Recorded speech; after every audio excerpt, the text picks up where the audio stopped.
Hey SnowRunner fan, in this video we're going to be taking a look at the Azov Bobik.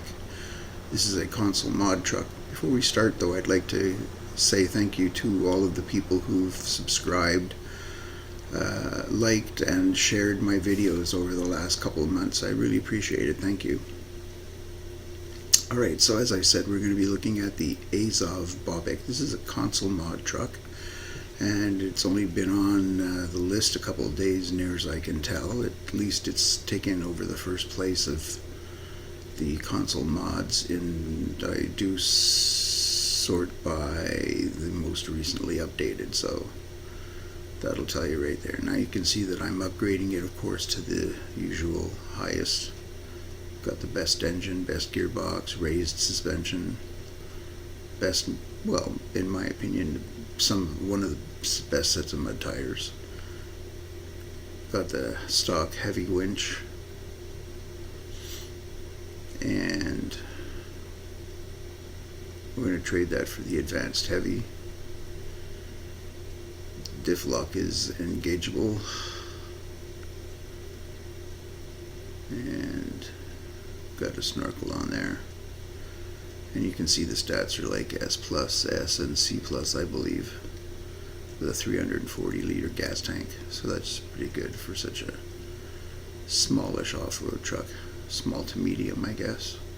There are smaller and there are larger. We'll take it outside of the garage, swing it around and take a look at it. To me, this is one of the better looking Azov trucks.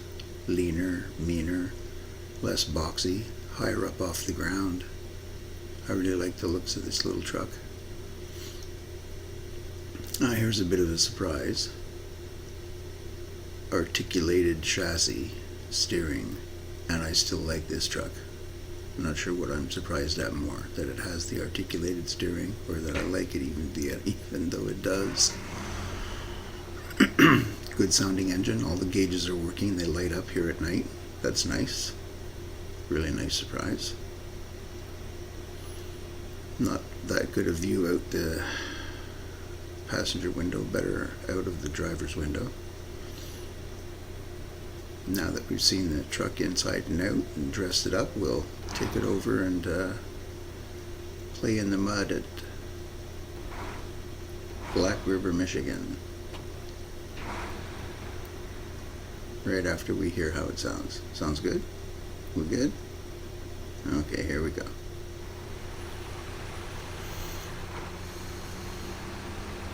Now this steering is pretty quick, and I kind of love the way that it swings its rear end around as it straightens out. It's very, very, very cool.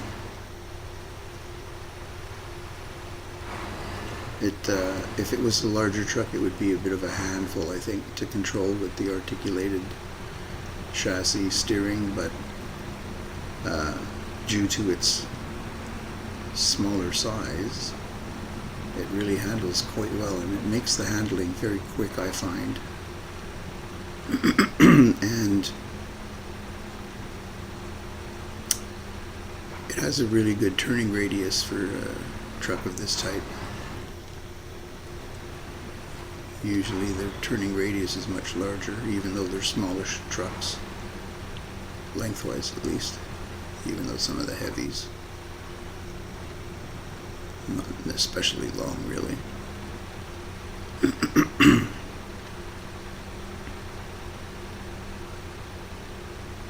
So this one just plowed through the mud, no worries, no problems. This is an off-road truck with about 71-inch mud tires, so it really shouldn't have any trouble through the mud. And it didn't.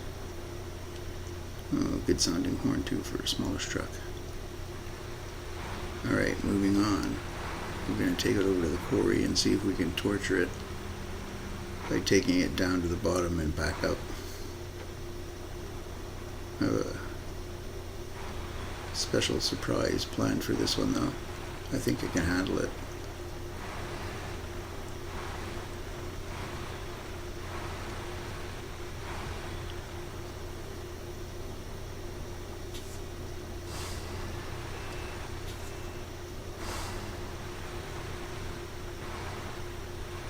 See, now, normally a truck with regular steering, I don't know that I would necessarily have to have backed up there, but not a big worry, because it's a pretty maneuverable little truck, quite nimble. So we're going to take it down the first big slope here. And I'm not even going to bother putting it in low gear. I'm just going to shoot down. And here's the surprise. I'm going to keep going down right here. It's a little steep and rocky, but I know this little truck can handle it. This time I'm putting it in low though. It's a little steeper and rockier. Here we go. Gently down into the quarry. And we're done. Nice. At least done down to the bottom. We still have to turn around and come back up out of the quarry. And that can hold its own surprises.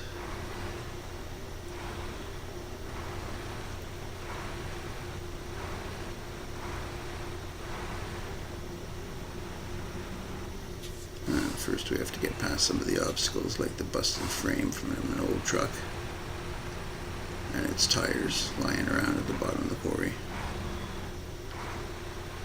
Somebody should really move that junk. They should have a contract for it. Move the crap out of the quarry.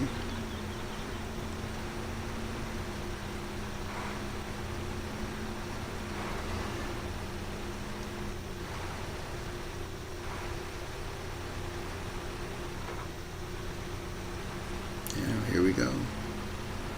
Heading on up.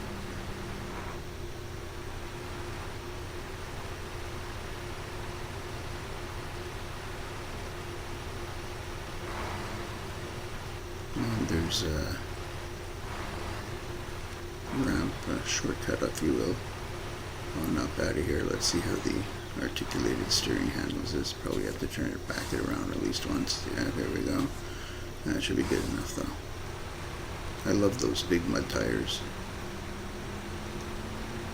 Watch how they get us up out of this mess here. No worries. And it's in auto. So it's in first gear and it's just hanging in first gear and it's hauling itself out. There we go. And one more ramp up to the road. Same one we came down at the beginning. Here we go. Ooh, and we take that massive pothole. Not to worry. And we're up out of the quarry.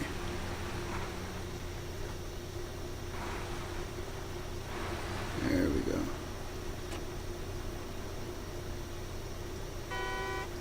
Alright, good stuff.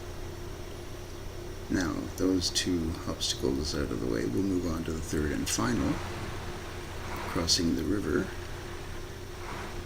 in the Yukon, Canada, flooded foothills map.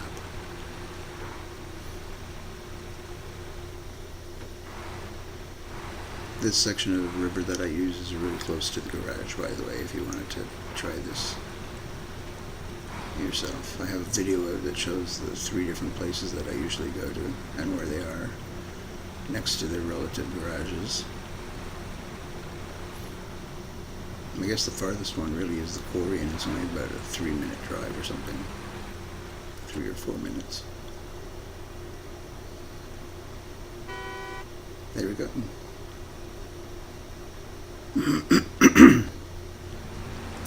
So if you, pardon me, if you found that video helpful or entertaining, I'd appreciate it if you could take a moment to subscribe, like, and share.